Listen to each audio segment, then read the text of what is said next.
Welcome to Ministries That Podcast, where I talk to successful ministry leaders about how they're using podcasting to amplify their mission and grow their ministry so you can too. I'm Tim Hull, your host and owner of Sonomorphic, a podcast production company that specializes in podcasting for ministries. My guest today is Adam Griffin.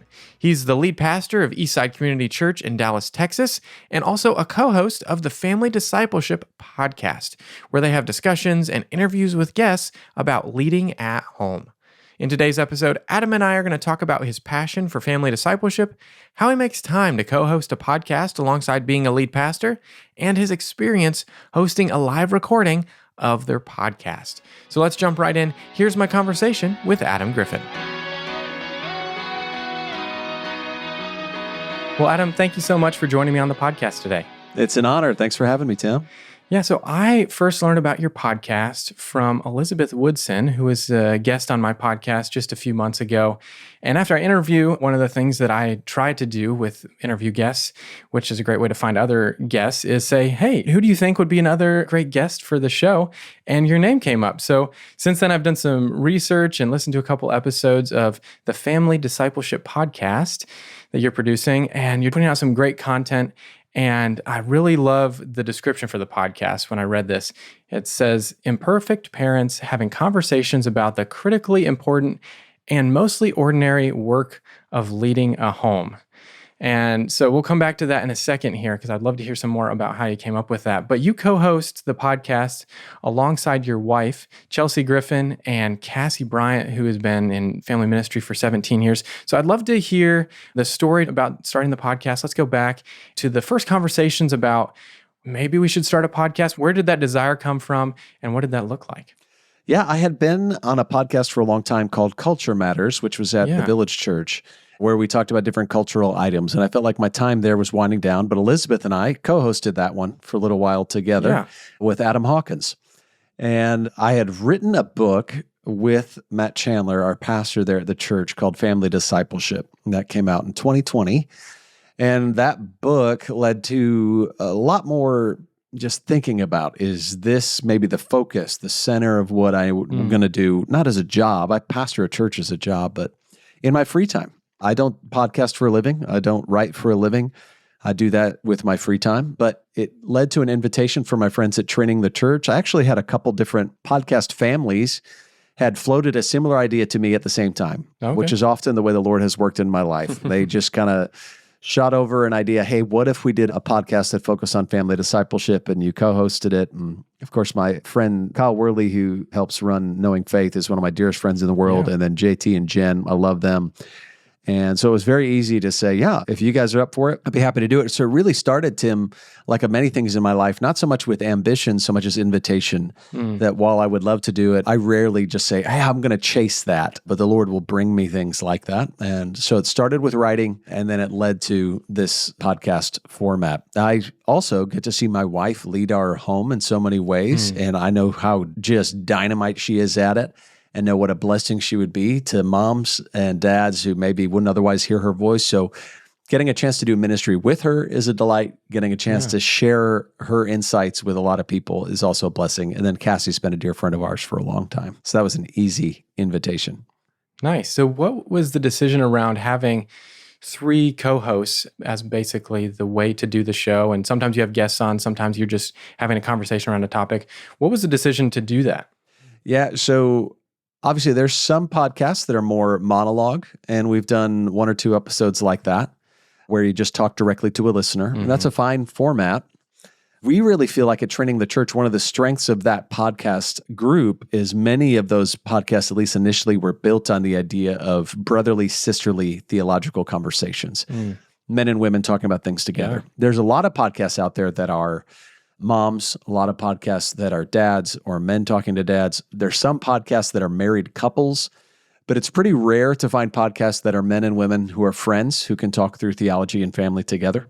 And so I wanted it to be that. And at the same time, the majority of podcast listeners in our area are moms. I think about 2/3 of our listeners are moms. And so for us to be able to put together a team that's not just going to be me telling moms what I think, but it's going to be moms talking to moms, I thought would be a much bigger blessing than just, here's what Adam Griffin thinks.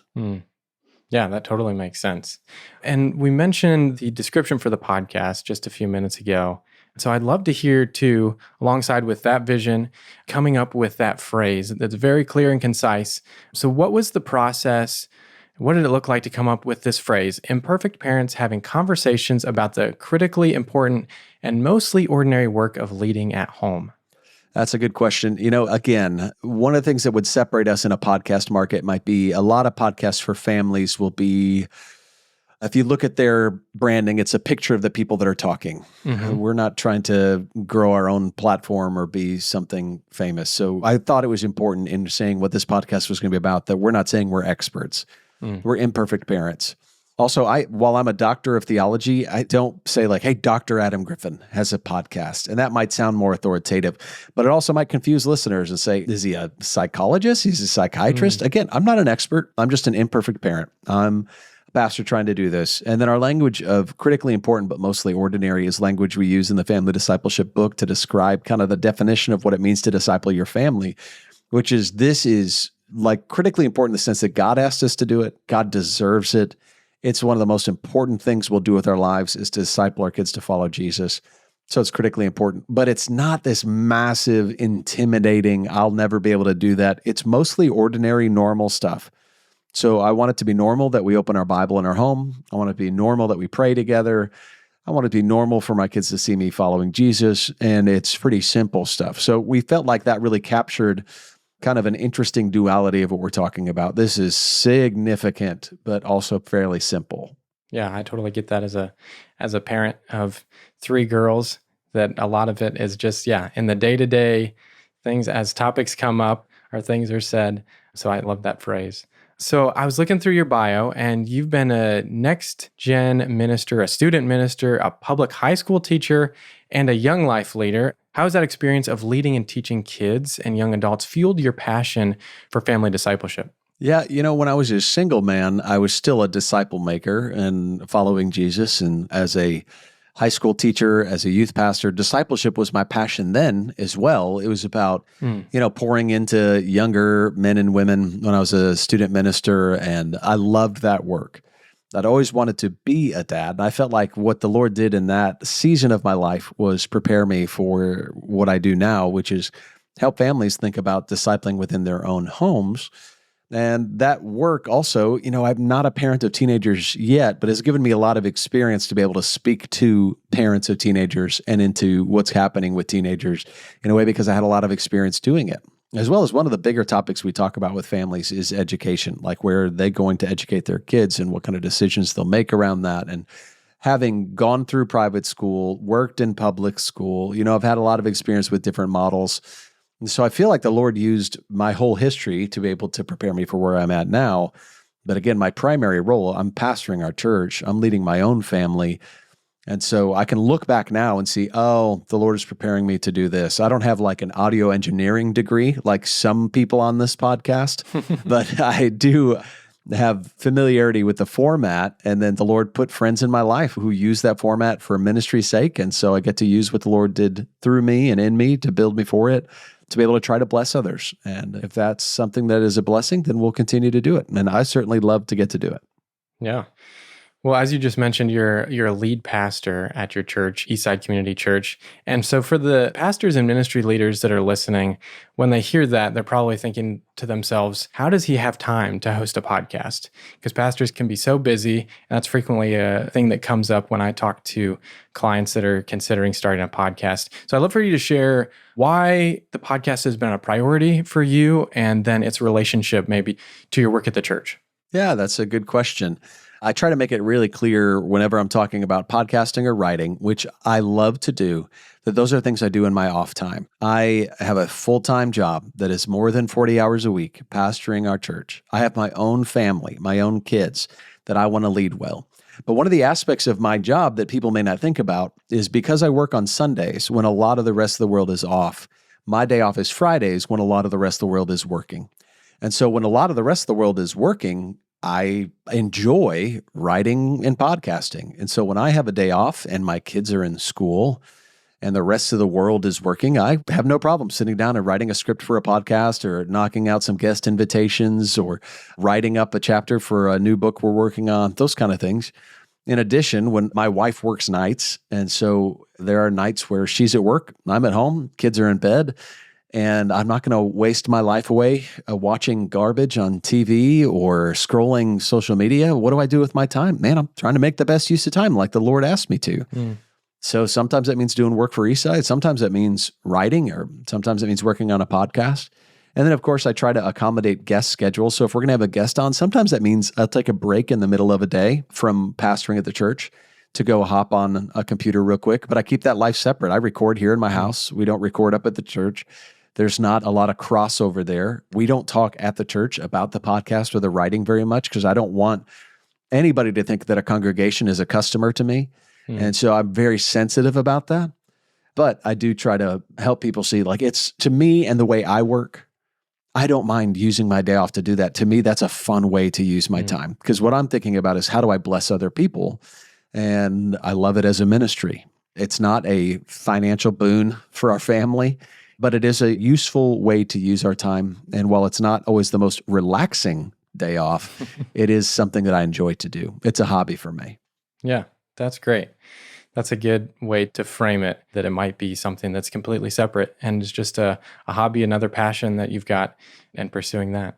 So I'd love to shift gears now to some of the production decisions and the behind the scenes work. You just mentioned booking guests. So I'd love to hear, what's your process for booking guests, and how do you keep track of all of that as you're booking people to be on the show weekly? Yeah, our process, sometimes people will send us suggestions, whether that's people on social media or that's friends of ours. They'll say, have you considered an episode about this, or maybe a conversation with that person? I try to keep up with who's got new books or resources coming out and think about whether or not, if it's a resource I believe in, then I'd be happy to have the person on and talk about it. And then there's some particular voices as well that I think are really helpful about family discipleship or about family-related issues. And then in addition, anybody who's kind of a Christian leader who I trust, if they're willing to come on and talk about what it's looked like in their own home to disciple their families, I always think that's a blessing. So those kind of, sometimes it starts with a topic, sometimes it starts with a person, sometimes it starts with a resource that's coming out. Those are the things that usually start our process. And then I, do my best to try to book guests that I think will bless our listeners. But primarily, I also think about what would bless the Griffin family. Who would Chelsea and I like to talk to, and who would we learn from? And so we get inundated with more guest requests than we have slots to fill. And some of them are from people I don't know as well, who want to come and talk about books that I've never heard of. And sometimes we might do that, but for the most part, we're trying to think of, like, who do we know who we're trying to find insight from and wisdom from? I have a lot of room to grow as a dad. Yeah, and that's a fun part about podcasting, is we get to choose the people that we get to talk to on the podcast, and frequently they're very willing to come on. And so it's been a fun part about having my own podcast, is getting to talk with folks like you. It's great. And so another thing about your podcast I noticed as I scrolled back through the feed was, most of the time the format is that you have a guest on the show, but then sometimes you have just a discussion with your co-host, like you were talking about before. How do you decide which episodes, or even which seasons? I noticed that season 5 was mostly discussions. How do you decide which episodes or which seasons should have guests and which ones maybe should just be a discussion? Yeah, that's a great behind the scenes question. We did do a season with no guests, and part of that was feeling like, hey, I don't want to take a break from the podcast, but the most work intensive aspect of a podcast for me is booking guests, scheduling around their schedule, writing scripts of questions, communicating well with them when they're going to be on. And that's a lot more work than just saying, hey, can we record a couple episodes together with some friends? And, where we just meet in the same place and have a conversation. So we took a season that was less work intensive, but also kind of more topical. It was our first try at doing kind of a story arc for a season almost, of a theme. And it was great, but it was kind of really just to take a little bit of a breath. Then in a regular season, we do about half and half, sometimes a little bit more than half. We have guests on. And some of that is decided by how many topics I want to talk about that we don't need a guest for. And some of that is decided by how many guests we have that are interested or willing to come on. And sometimes that, the great thing about podcasting, this, is that we're not trying to hit a certain time marker where it's like, we got to get exactly this amount of content. It's not a radio show and it's not a television show. We'll put in commercials, but we try to squeeze them in wherever. And so the timing of things doesn't matter. And the same is true with the number of episodes in a season. If I have 12 episodes planned and then we have a dynamite guest idea mid-season, okay, we'll do a 13th episode. Or if somebody dropped out or something didn't record well, you know what? We'll just do 12 this season. And no one cares. The production schedule is fine for us. And I know we'll talk a little bit about how many episodes and seasonal rhythms, but a lot of that is to go, again, this is not my full-time job.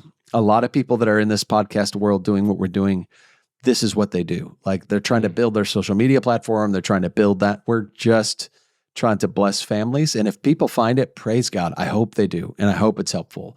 But I don't have the amount of time that it would take to drive this thing all the way as far as it could go. Yeah.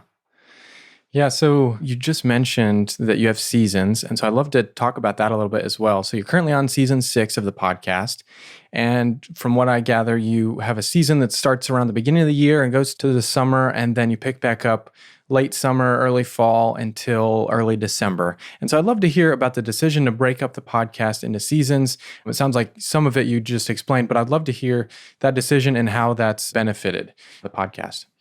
Yeah, you know what? What's interesting is it's benefited the podcasters, I think, by saying, hey, we'll take seasonal breaks. But if you were, again, trying to build a podcast audience, you would never take a break. The biggest thing with podcast audiences is consistency. Yep. So you can lose a lot of listeners by taking a summer break or taking a winter break. And you can see that in anybody's metrics. Like if you're consistent, you're every week or twice a week, you have a lot better chance as a podcast to maintain a listenership. But we are not trying to, build the biggest audience possible. We're trying to stay healthy, which means my family deserves and gets a summer break from recording and a Christmas break from recording. And while I'm trying to book guests at a lot of times, at different times of the year, we're not full-time all the time recording. And that's a blessing to us. It also kind of helps having kind of a seasonal mile marker stop time to say that has concluded. That is a season. Now let's start a new one, but let's start it in a few months. Yeah, like you were saying, it's definitely a way to break things up and either, change topics for the next season or, just give you some breathing room. And also, it's not the worst thing to take off in the summer and around Christmas because podcast listenership usually is also very low at those points from the data, specifically around the holidays. And so that gives you an opportunity to take a break. And also, as long as you set your listener expectation of, hey, we're going to be back in just a few weeks or, the beginning of February or however it ends up being, then they're more likely to say, okay, yeah, I'll take a break and come back. But yeah, there's obviously always the opportunity that people are going to fall off. But if they're enjoying the show, I'm sure they'll pick back up. And I'm sure you've seen that. So I also saw that recently you've been doing some Q&A episodes, and I'd love to hear why you started doing those. What's the value of answering audience questions on the podcast? Yeah, Q&A gives us an opportunity to interact with our audience in a way that you couldn't otherwise. We've done one live one and then several that are kind of like sent in various formats. And for some podcasts, like Knowing Faith, their Q&A episodes, which is a sister podcast of ours, Training the Church, their Q&A episodes are their most popular episodes because they're addressing theological topics that they might otherwise not cover or digging into something more that their audience was interested in hearing from them. Our Q&A episodes are a little bit more random maybe than that. Our show is focused on families. That's a discipleship aspect of families. It's not as much about parenting as people think. There are a lot of parenting podcasts. They're going to talk more about eating habits and sleep habits and, thinking about development. Ours, we're thinking a lot about like leading people to follow Jesus. And so it's a little bit different. And our Q&As end up being more about parenting. And so that does give us a chance to talk more about parenting topics, about decisions we've made. Maybe a little bit gives a glimpse into the Griffin household or the Bryant household, our co-host, about the decisions we've made there. And I think it blesses us by getting to interact with our listeners, and it blesses our listeners by getting to kind of drive the content. So those are great opportunities, and I'm sure we'll have future Q&A episodes as well. Yeah, it's a great way to involve your audience and give them an opportunity to get insight into you and other topics that you might not normally cover. So that's a great thing to hear. So as you've mentioned a few times, you're part of Training the Church, which is a podcast network all about accessible conversations, resources, and training around the Bible, Christian belief, and spiritual disciplines. That's what I saw on their website. And so what made you want to be part of the podcast network? Or was it kind of as part of that pitch at the beginning that was kind of a natural start?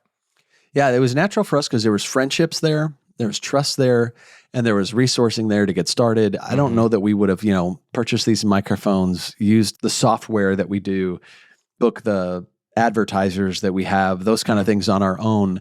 And Training the Church takes care of a lot of those things for us so that we just worry about content and guests and creating something that's worthwhile. And so it also bridged an opportunity for us to continue to do ministry with some friends of ours. So there's a lot of advantages to being part of a podcast family, that we do some things together. They also really helped us out as a head start. Training the Church has, through Knowing Faith podcast, just a really substantial listener pool. Yeah.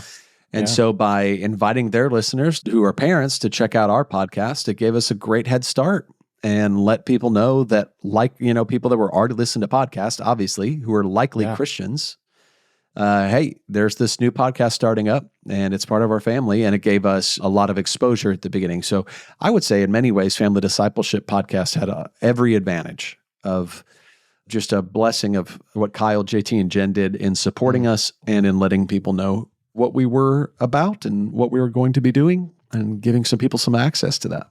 Yeah, that's huge. Like you're saying, as much as you can, getting in front of other podcast listeners is really the best way to grow your audience. And so having that from the beginning and having that kind of launch pad is great. Glad that you were able to, first that they pitched you the idea and then able to run with it from there.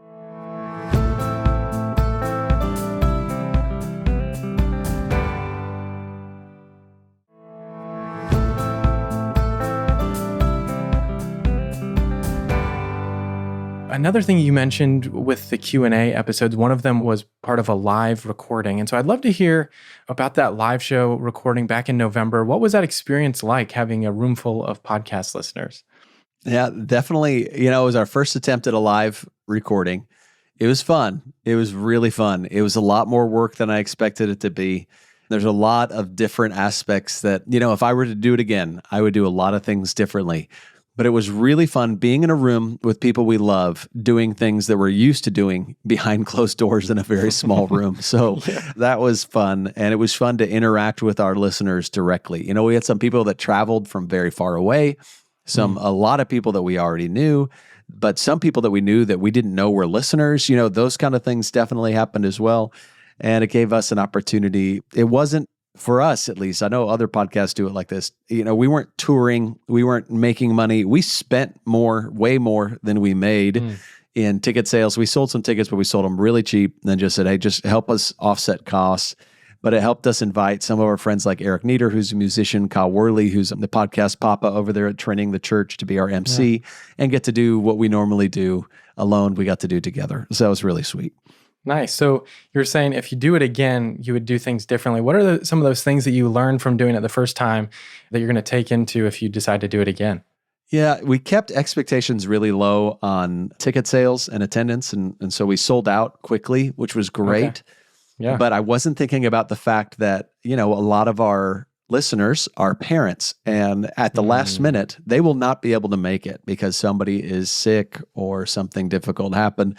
And so we sold out a room that could have fit a lot more people. We said, let's just sell this many tickets. And then a lot of those people couldn't make it. And so it just felt kind of discouraging, like, we could have invited more friends, could have had more people here.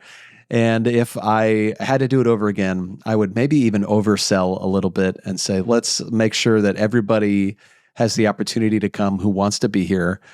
And then make sure we keep in mind there's going to be some people who buy tickets who won't be able to make it. And that's okay too. But let's not have their empty seats here where somebody would have gladly filled that seat, but we didn't give them an opportunity to do so.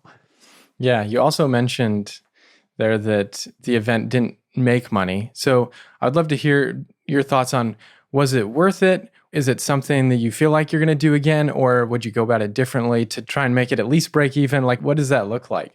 Yeah, our goal was not actually to break even. Like, we knew what our budget was and what our ticket sales would be. And so when money comes in from advertisers for us as a podcast, We don't make a lot of money, but sometimes we're in the black, and so I will take that money and not necessarily say, hey, that's for the Griffin family, but say, hey, let's put that back into the ministry.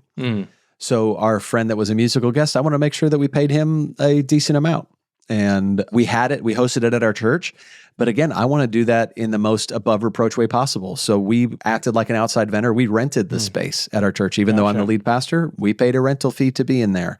And so there were costs associated with those things. And there was some equipment that we bought and some other things we definitely shared and did. But it ended up being not a terribly like, hey, we're in the hole. What are we going to do? No, everything went exactly like we thought. And the ticket sales helped us offset the cost of what it was, but they didn't pay it all the way back.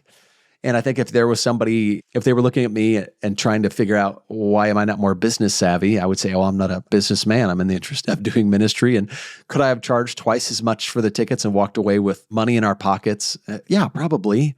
And maybe some people wouldn't have bought tickets because they thought, hey, that's too expensive. I'm not paying that.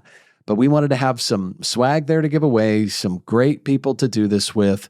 And that cost some money, and we also wanted to keep ticket prices low. So again, if we would have sold more tickets, we would have had more people there and maybe been able to do some more special stuff, but we're not trying to make money. Yeah. Well, another piece of the podcast is the production and the editing and all that goes into that. You're talking about the live event. There's also just every episode needs to be edited and put together. And you work with a producer named Brad on the podcast. I've heard him mentioned a few times. How has having him as part of your team made the podcast a well-oiled machine? Yeah, Brad is a friend of ours we used to work with at the Village Church, and then he started his own company called the Good Podcast Company. And this is what they do, is they make it possible for somebody like me just to make a podcast, and then I don't worry about editing. I don't worry about social media. I don't worry about advertisers. I record ads, but I don't put them in. I don't rotate them out. I don't find them.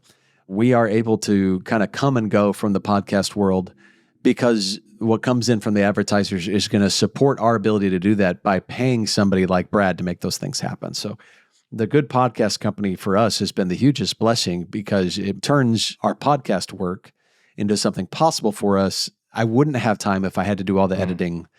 People don't think about, the different softwares you'd have to rotate through ads to edit something, to put in the music and put it all together and make it sound right and sound good.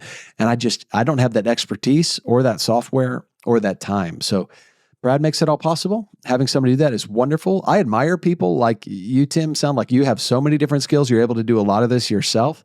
There's not a lot of people out there that can do that. We have great equipment, and I think that makes it better as well. We did an upfront investment on that. But then the week-to-week grind of putting things out, posting about it, and letting people know, we're blessed to have Brad doing that. Yeah, that's great. Yeah, Brad and I basically do a similar thing in that we both help a lot of ministries and podcasters produce their show because for that exact reason. There's so many people that have great ideas for podcasts or want to start a podcast or have started a podcast and are trying to figure out how can I continue to do this because it's a ton of work on the back end. Right. And so that's great that you've been able to work with him. And I believe Elizabeth Woodson and some other shows maybe on the network are working with him as well. So that's great that you have Brad in your corner to help you keep it going from week to week. So I'd love to hear, now that you're at over 100 episodes, what are some tools and tips that now you've been doing this for a while that other podcasters should know about if they're starting a podcast or they already have a podcast that would really benefit from knowing about? Yeah, I think communication with any guest is really important. Tim does a great job of this, saying, hey, here's the expectation. This is when we'll meet, reconnecting when the date's coming closer. Here's the link you'll need, or wear headphones or don't wear headphones. Communication is really, really helpful. And if you're not very communicative, if you're not very professional about it, I've had people that, when I'm on their podcast, they're late or they don't show up ready. That is tough. I'll tell you, a lot of people, your guests that are more professional, who are used to radio shows instead of podcasts, they're used to having to show up 5 to 10 minutes early. So don't be surprised when they pop in 5 minutes early, because the time they're given for a radio show means that's when they're going to be on the air, which means you better be in there and get your technology checked out. Buying some good equipment up front is really important. Having a good microphone and having a good software to run it through, using headphones, all that's good. I think there's a lot of ways to do podcasts. Some people kind of wing it. and some people are more off the script, and it depends on your voice. Nobody wants to hear you just read to them. They can get an audiobook if they want something like that. So I think finding a way to make sure it sounds like conversational and professional is a big blessing. But in podcasts, it's a Wild West. You can do a 10-minute episode or a 110-minute episode, and no one's going to complain. There's many different formats. So I think find what's not out there already, because if it's out there already, it's being done. But if you find something that's not being done and needs to be done, and you feel like that's what the Lord's built you for, feel free to try it out, man. It's a very easy format to be a part of. Yeah, I'm trying to think of what else I've advised other podcasters. Yeah, I think that's it. If you're in it to try to self-promote and it's something self-aggrandizing, I would check your spirit too and just say, if there's some temptation to be made much of or to build some platform because you're pursuing fame, you need to repent and bring that before the Lord and say, hey, even if there's a big listenership and it's massaging your ego, that's not good for you. So if there's coveting or competition or there's self-centeredness, let's put that to death. Let's just try to serve people. Yeah. If you go into it wanting to serve people, you are going to have a great show because you're serving the listener. And that's why they're showing up. They're there to be ministered to. And yeah. And I think that's another good point too, is you need to think about who on your podcast. I'll give you an example. Like on our podcast, we have 3 co-hosts, right? There's Cassie and Chelsea and me. I play the role of the listener in most episodes. I'm asking questions and trying to think of like, what would a listener want to hear about this? What do they know? And I think when you're interviewing people, think about it like that. You got to think about I'm playing the role of the listener. And then I think you always want any of your guests to see that you've put in the time to make sure that their time is going to be well taken care of and that you want them to leave super encouraged. So if you've listened to our podcast, you'll even hear some of our guests come on and say, wow, that's amazing. You actually read the book that we're talking about. I always read the book. Like you wouldn't believe how many times I've done podcast interviews about books I've written and the podcaster has not read it, not done any research. And it's really obnoxious to go, okay, so I've got to start from scratch, or you're asking questions that don't make sense. If you really understood what I'm about, you wouldn't ask that. Whereas Tim, one of the great things you've done is you've put in time, put in research, listened to episodes, you've read bios, you've looked through their website. Like that's great for podcasts. That's going to serve you well and your listener well because you've done the work to serve your listener and your guest. Yeah, and I learned that very well from my time at Ramsey Solutions as the producer for the EntreLeadership podcast. That was something I didn't know anything about until I got to spend some time and learn from the folks at Ramsey, and have enjoyed being able to continue using those skills that I learned there with my own podcast. And so as we come to the close of this episode, before we jump into the High Pass segment, I'd love to hear from your perspective how the podcast has helped you amplify your mission and grow your ministry with the Family Discipleship Podcast. Yeah, Family Discipleship Podcast has grown me personally significantly. I get to talk to people I otherwise wouldn't talk to. It does open doors for other ministry opportunities. I love to write, and the podcast is an avenue by which I can both explore ideas and then bless a publisher by saying, hey, I have an avenue by which I'll be able to work out what I'm writing and then have a real listenership that might be interested in the things that we publish. And so while it's not a money-making endeavor, and my books also don't make me money, I do love to be able to write and get that in the hands of people. So getting to work together with the Family Discipleship listener audience to say these are people that we're trying to disciple our families together and to continue to resource them is a really big blessing to me. I feel like that's something the Lord has put on my heart, and it's something that the Lord's given me opportunity in.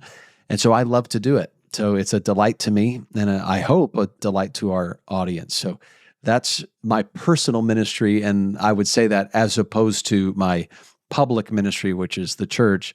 At the same time, I get podcasting is a very public ministry. It is also something that they don't really cross over a ton. So it's more like, hey, this is just Adam's doing this. Hey, this is our church is doing that. And there's been a lot of blessings for both. Although we do see people that walk into our church that the first thing they knew about our church was listening to me and Chelsea talk on the podcast, or we have people that have seen me as their pastor, but they don't know my wife until they listen to the podcast. Sure. And then my wife disciples a ton of people in our church because they've listened enough to know, oh, that's a voice I need to hear from. So that's also been a blessing to our ministry. Yeah.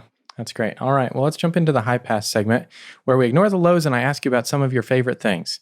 So the first in this list is, what's your favorite activity to do as a family?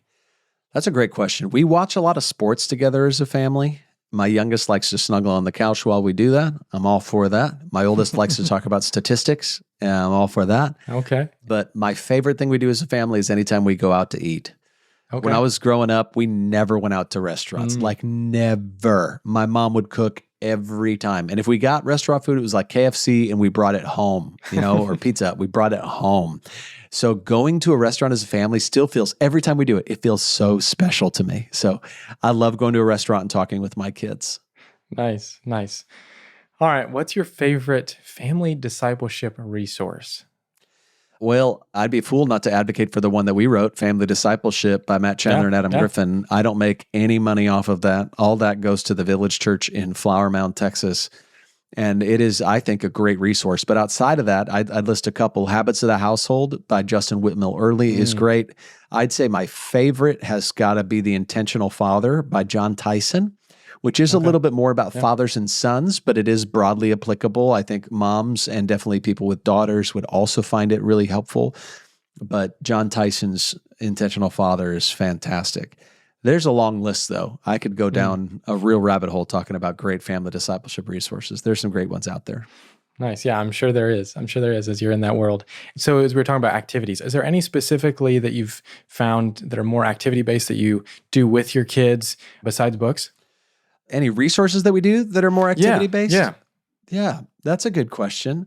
We've been part of family camps and teaching at family camps, and we do that right now with T-Bar M. We've done that a little bit with Sky Ranch, and our hope is to get to a family camp with Sky Ranch, or, people do that at Kanakuk or Pine Cove, some of those bigger camps across America. And that is a resource that maybe people wouldn't often think of, is going to a camp together as a family where you have counselors. And one of the best things about T-Bar M Family Camp when we've done that is they assign you like a coach. And so your kids get a big brother. In our case, for the week, it's a boy because we have all boys. And so my kids love that. Having a kid who's in college, who's godly and a believer, who's with our family for a week, that's the best resource we've had. They play in the pool together. They shoot hoops together. They hang out together. They do devotions together.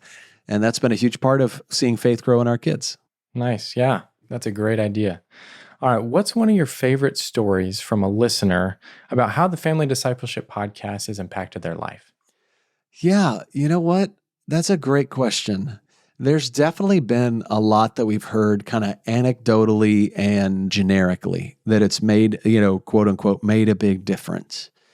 Some of the things that we've done recently, we had an episode where we had our kids on and we talked about our Concrete Conversations resource, which is a list of questions to get families talking. And there's a family that I know listens that said they sat down with their kids and listen to that episode together. So they listen to their kids listen to our kids. Yeah. And that was really sweet. We try to avoid anything that seems like we're using our kids for content anywhere, be social media or on the podcast. But to have our kids on and then to have somebody else's kids be blessed by that was really sweet. Nice. Nice. All right. What's your favorite ministry podcast to listen to? Or what's your favorite ministry that you wish had a podcast? I'll answer the first one first, and if I have a thought, I may answer the second part as well. But I use a podcast pretty much every day called Pray As You Go, and it's a liturgical prayer podcast. They have a scripture and a couple kind of thoughts. It's almost like Lectio Divina every day. Usually there's a song at the beginning, and you listen to that song in meditation, a scripture. They give you a couple questions to meditate on. It's about 12 to 15 minutes. I do that while I stretch in the mornings before I either go to the gym or go to work. And that podcast has really been a blessing to me. So I listen to that a lot. But there's a lot of ministry podcasts out there that are great. Our family of podcasts like Confronting Christianity, Tiny Theologians, the Family Discipleship Podcast, Elizabeth Woodson, who you've mentioned before, and her starting place. And of course, Knowing Faith, all those are great as well. I also love the other ones in our sphere, like Risen Motherhood, Dad Tired, Raising Boys and Girls. Those podcasts are really excellent. Fierce Parenting or Fierce Marriage. Those are friends of ours who I think are doing great work. Nice, nice. All right. Well, as we close, Adam, how would you encourage pastors or ministry leaders that are listening and thinking about starting a podcast, but not sure if it's a good investment of their time? Yeah, I think floating the idea to people who would be potential listeners would be a great place to start. And you want people to be honest with you. There's no way to know until you try, though, until you put some things out there. Like I said, we had some advantages where we had a means by which people would know that the podcast existed. Mm-hmm. And then, a great listenership who shares episodes with their friends. That's made a big difference for us. And so if you're a church leader, you may think about, is there a podcast that would bless our church? There's a lot of churches who do that have interview formats or conversations or follow-ups to sermons, and they put that out on the weekly to bless their church. And that's a great way to start, unless you're trying to make money off that. And then I would advise you, don't ever turn your congregation into customers. But if there's a way you want to bless people through that, then great, do it. There's a lot of churches that have a little recording studio now or a little recording equipment, and they'll put together a video or just an audio-only formatted podcast, and it just blesses their church. I love that. I'm for that. Yeah, great advice. All right, well, Adam, thank you so much for joining me on the podcast today. I really appreciate it. Well, thanks for having me on. I appreciate you, Tim.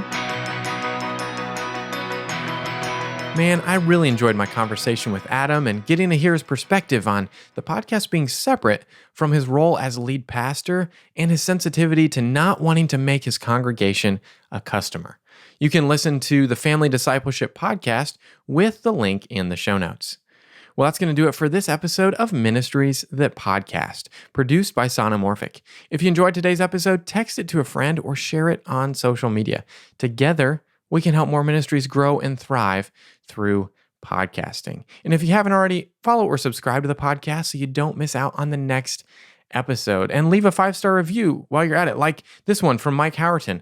Tactical podcast advice. Tim knows his stuff when it comes to podcasting. Only listen if you want great podcasting advice and tips while listening to entertaining, encouraging, and helpful interviews. Mike, thank you so much for leaving that review. I really appreciate it.